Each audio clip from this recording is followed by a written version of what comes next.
અને યુધિષ્ઠિર મહારાજ આવ્યા. બોલે મહારાજ તમને આવતા આટલી વાર કેમ લાગી?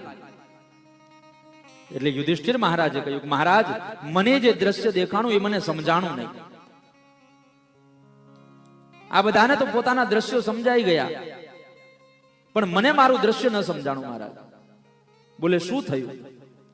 બોલે મહારાજ હું ઉત્તર દિશામાં આગળ વધ્યો, ત્યાં મેં એક વૃદ્ધ વ્યક્તિને જોયો.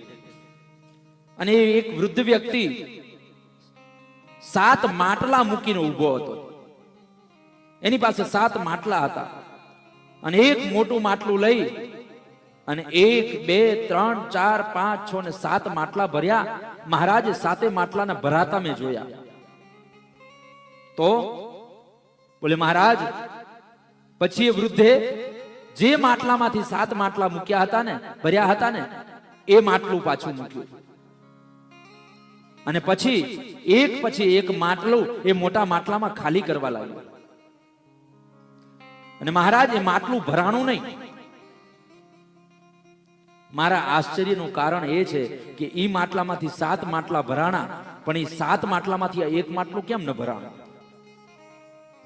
અને ત્યારે ભગવાન ઠાકોરજી 5 પાંડવોને સંબોધીને કહે છે કે આનું જ નામ તો કલિયુગ છે. આનું જ તો નામ કલિયુગ છે. બોલે જે મોટું માટલું છે ને એ મા બાપ છે અને જે નાના 7 માટલા છે ને એ સંતાનો છે. એક બાપ 7 દીકરાઓનું ભરણ પોષણ કરી શકે છે, પણ એ 7 દીકરાઓ મોટા થઈને એક મા બાપનું ભરણ પોષણ નથી કરી શકતા.